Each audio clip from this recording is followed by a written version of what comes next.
ಈ ಉಪಚುನಾವಣೆಯಲ್ಲಿ ಗೆಲ್ಲೋದು ಮಾತ್ರ ಅಲ್ಲ, 2028ರ ವಿಧಾನಸಭೆ ಚುನಾವಣೆಯ ಮೇಲೆ ದಳಪತಿಗಳು ಗುರಿ ಇಟ್ಕೊಂಡಿದ್ದಾರೆ.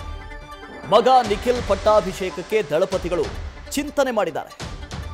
ಬೈ ಎಲೆಕ್ಷನ್ನ ರಿಸಲ್ಟ್ನ ಬಳಿಕ ಪಕ್ಷ ಸಂಘಟನೆಗೆ ದಳಪತಿಗಳು ಒತ್ತು ಕೊಡುವ ಸಾಧ್ಯತೆ ಇದೆ.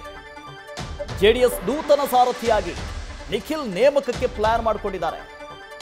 ಎಚ್.ಡಿ. ಕುಮಾರಸ್ವಾಮಿಯ ಬಳಿಕ ಸಂಘಟನೆಗೆ ನಿಖಿಲ್ ಸೂಕ್ತ ವ್ಯಕ್ತಿ ಅನ್ನೋ ಅಭಿಪ್ರಾಯ ವ್ಯಕ್ತವಾಗ್ತಾ ಇದೆ. ಈ ಹಿಂದೆಯೂ ಈ ಅಭಿಪ್ರಾಯ ಪದೇ ಪದೇ ವ್ಯಕ್ತವಾಗ್ತಾನೆ ಬಂತು.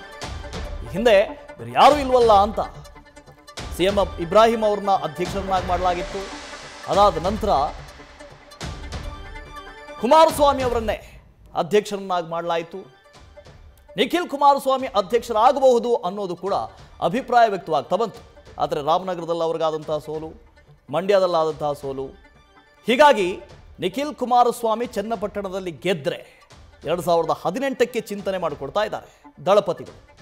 ಜೆಡಿಎಸ್ ಪಕ್ಷದ ಪದಾಧಿಕಾರಿಗಳ ಆಯ್ಕೆಯ ಬಳಿಕ ಪ್ರಕ್ರಿಯೆ ಆರಂಭ ಆಗುವ ಸಾಧ್ಯತೆ ಇದೆ.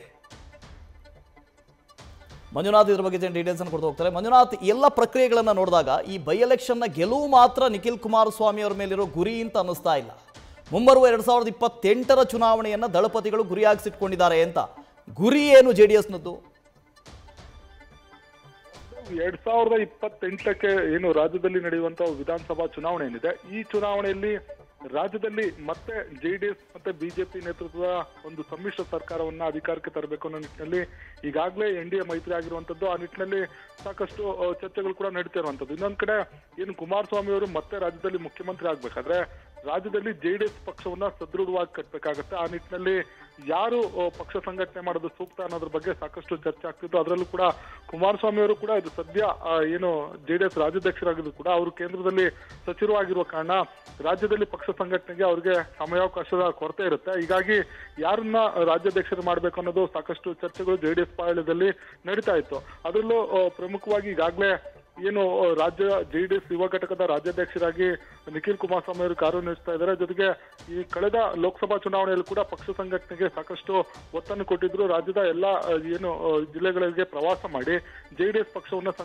ಸಂಘಟನೆಗೊಳಿಸಿದ್ರು. ಜೊತೆಗೆ ಲೋಕಸಭಾ ಚುನಾವಣೆಯಲ್ಲಿ ಹೆಚ್ಚು ಸ್ಥಾನ ಗಳಿಸೋದಕ್ಕೆ ಅವರು ಕೂಡ ಒಂದು ಎಫರ್ಟ್ ಅನ್ನು ಹಾಕಿದ್ರು. ಆ ಹಿನ್ನೆಲೆಯಲ್ಲಿ ಕುಮಾರಸ್ವಾಮಿ ಅವರು ಈಗ ಬೈ ಎಲೆಕ್ಷನ್ ಬಳಿಕ ರಾಜ್ಯದಲ್ಲಿ ಜೆಡಿಎಸ್ ರಾಜ್ಯಾಧ್ಯಕ್ಷರ ಆಯ್ಕೆ ಪ್ರಕ್ರಿಯೆ ಆರಂಭ ಮಾಡಲಿಕ್ಕೆ ತೀರ್ಮಾನವನ್ನು ತೆಗೆದುಕೊಂಡಿರುವಂತದ್ದು. ಪ್ರಮುಖವಾಗಿ ಏನು ಡಿಸೆಂಬರ್ನಲ್ಲಿ ಪದಾಧಿಕಾರಿಗಳ ಒಂದು ಆಯ್ಕೆ ಪ್ರಕ್ರಿಯೆ ಆರಂಭ ಆಗುತ್ತೆ. ಆ ಬಳಿಕ ಒಂದು ನಿಖಿಲ್ ಕುಮಾರಸ್ವಾಮಿ ಅವ್ರನ್ನ ಜೆಡಿಎಸ್ ರಾಜ್ಯಾಧ್ಯಕ್ಷರಾಗಿ ಮಾಡುವುದಕ್ಕೆ ಪ್ಲಾನ್ ಅನ್ನು ಕೂಡ ಮಾಡ್ಕೊಂಡಿರುವಂತದ್ದು. ಆ ಮುಖಾಂತರ 2028ರ ಏನು ವಿಧಾನಸಭಾ ಚುನಾವಣೆ ಬರುತ್ತೆ, ಆ ಚುನಾವಣೆಯಲ್ಲಿ ರಾಜ್ಯದಲ್ಲಿ 90ಕ್ಕೂ ಹೆಚ್ಚು ಸ್ಥಾನಗಳನ್ನು ಗಳಿಸಿ ಆ ಒಂದು ಸ್ಥಾನಗಳ ಜೊತೆಗೆ ಕುಮಾರಸ್ವಾಮಿ ಅವರನ್ನ ಮುಖ್ಯಮಂತ್ರಿ ಮಾಡಬೇಕು ಅನ್ನೋದು ಜೆಡಿಎಸ್ ಲೆಕ್ಕಾಚಾರ ಆಗಿರುವಂತದ್ದು. ಹೀಗಾಗಿ ದೇವೇಗೌಡರು ಮತ್ತು ಕುಮಾರಸ್ವಾಮಿ ಅವರು ನಿಖಿಲ್ ಕುಮಾರಸ್ವಾಮಿಗೆ ಡಿಸೆಂಬರ್ ಅಥವಾ ಜನವರಿ ವೇಳೆಗೆ ರಾಜ್ಯಾಧ್ಯಕ್ಷರಾಗಿ ಘೋಷಣೆ ಮಾಡಿ ರಾಜ್ಯಾದ್ಯಂತ ಪ್ರವಾಸ ಮಾಡಿ ರಾಜ್ಯದಲ್ಲಿ ಹೆಚ್ಚು ಜೆಡಿಎಸ್ ಸ್ಥಾನಗಳನ್ನ ಗೆಲ್ಲಿಸುವ ನಿಟ್ಟಿನಲ್ಲಿ ಒತ್ತನ್ನು ಕೊಡಬೇಕು ಅನ್ನೋ ನಿಟ್ಟಿನಲ್ಲಿ ಪಟ್ಟ ಕಟ್ಟೋದಕ್ಕೆ ಒಂದು ತೀರ್ಮಾನವನ್ನು ತೆಗೆದುಕೊಂಡಿದ್ದಾರೆ ಅನ್ನೋ ಒಂದು ಮಾಹಿತಿ ಲಭ್ಯ ಆಗಿರುವಂತದ್ದು.